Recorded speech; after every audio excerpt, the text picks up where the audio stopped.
later on, you would see how the Iraqis would view you. I can remember coming through a tough place, Sadr City, not a very friendly place.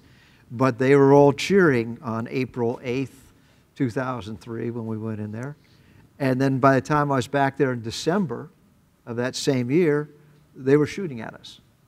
So it had changed that dramatically. And as you saw the Iraqis lining up, they were sitting on one of the largest oil reserves in the world, and they were getting gas before the war at 25 cents a gallon or whatever it was, and now they were waiting in days-long lines for gas, 2 and 3 days. And you would talk to an Iraqi, and he would automatically say, you guys are taking the oil. Because nobody would sacrifice as much as you guys did to come in here to help us out unless you're going to get something for it. And all that disappointment then started to set in. And that was the hardest thing for the units that I was dealing with then. Many of them had not been in the invasion. They were now coming over on their first deployment. And no one was throwing roses at them. And they weren't throwing roses back. And you could see then the separation of the mission from the location. And I don't think we ever really recovered from that. And it was so sad because, you know, had they been able to maintain, that country was intact after the invasion. It fell apart after we got in there. We took our eye off the ball in Iraq. You know, we can agree or disagree whether Iraq was a sound war, whether it made sense to go in there or not. But we did go in. We did break it. We had a moral obligation to put it back together, and through a lot of blood and treasure, and involving a lot of Marines out in western Iraq, a lot of soldiers in Baghdad and in the Tikrit area, we did bring violence down. And owing a large part to the Iraqis themselves, who stood up, brave Sunni Arabs, to take their country back. And then we took our eye off the ball. We acquiesced to a second term for Prime Minister Maliki. This whole debate about, oh, the status of forces agreement. We created the conditions that essentially led to the Iraqis saying, we don't want to follow on force. And we enabled an Iraqi leadership to take actions that disenfranchised the Sunni population, that allowed to give rise to ISIS, sadly. We're now in a position where I don't think there's an appetite in our country to go in that part of the world again. I'm not suggesting we should, but it is going to be unstable, and there's going to be a significant human cost for some years to come. We like to talk about, oh, our European allies should do more. Well, they don't quite have the resources to do it.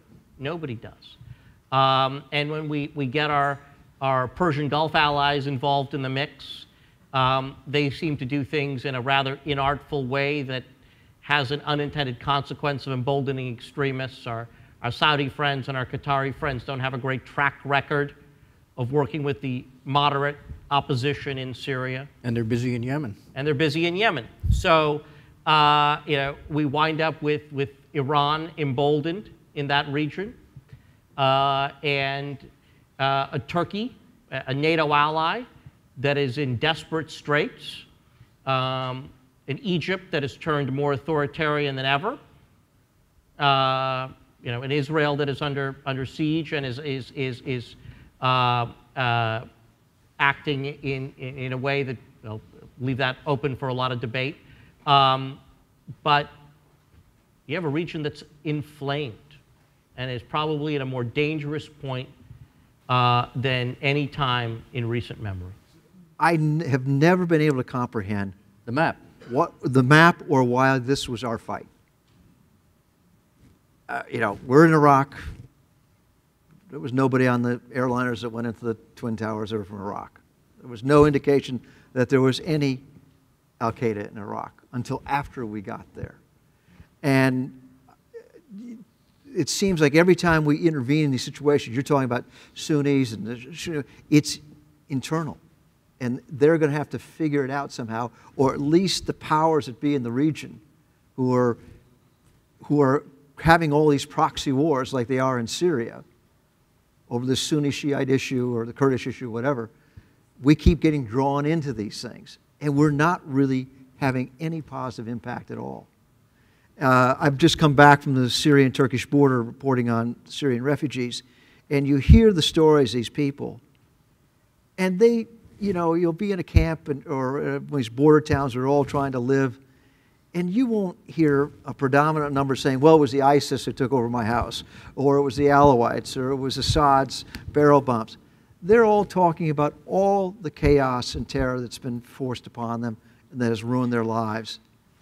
And they just don't understand where all these external players have disrupted their way of life. There were Shia, there were Alawites. They had been there for years in these places. And somehow they were able to work it out. Now there have been some uprising, but by and large they were able to coexist. And by bringing in this external factors and these proxy wars that we've been conducting over there, it just seems to have inflamed it to a point that there's not much else that we can do. I used to have a trick I played at the small unit level up to occasionally I would meet with generals and some mid-level and senior State Department officials.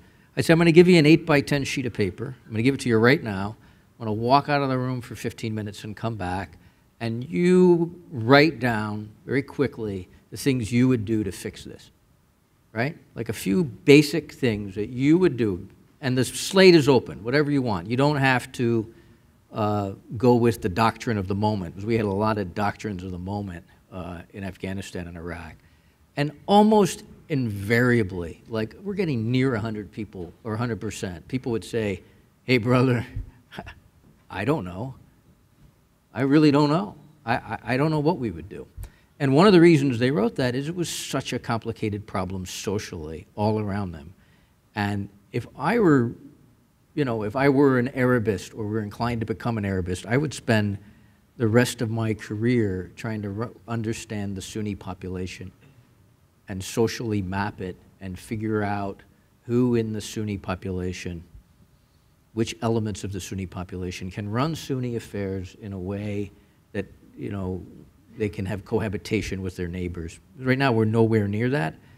And we could drive into Raqqa, you know, on next Friday, you know. We could roll right over the border. And, I mean, the room's full of people who've done it. You could go right in there to a lot of the places you were before.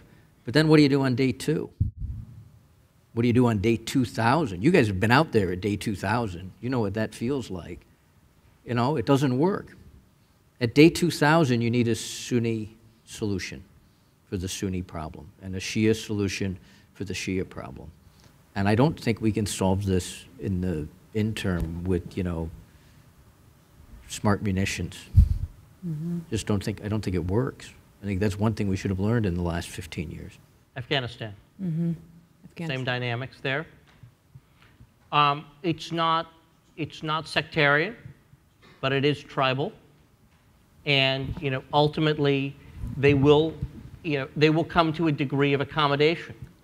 And as we continue to pull back, the Afghans who've been relying on us as a crutch will have to triage. And there have been places that we pushed into, and we pushed the Afghans into, that they had no business being in. You can hold the center without holding every square inch of that country.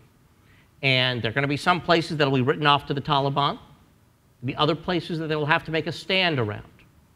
And the Afghans will be the ones to decide whether they can, what places matter. And whether they can triage it well enough will depend on whether they,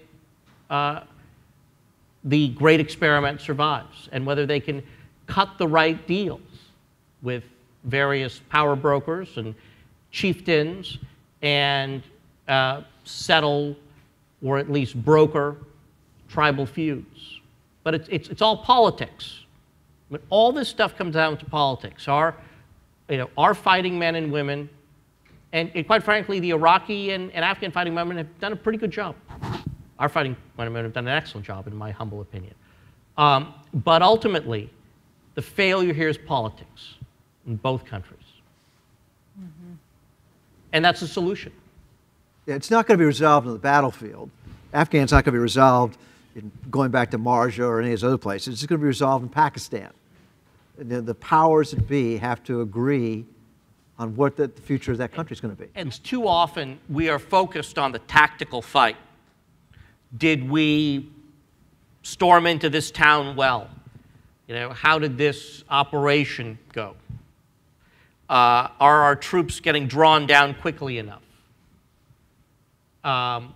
We miss the big picture.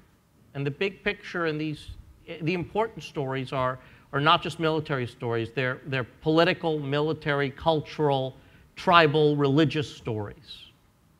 And they involve not just understanding the service members that are deployed there, but understanding the local populations, the local leaders, the influences that lead them to want to fight each other and want to compromise. And that's the tough part.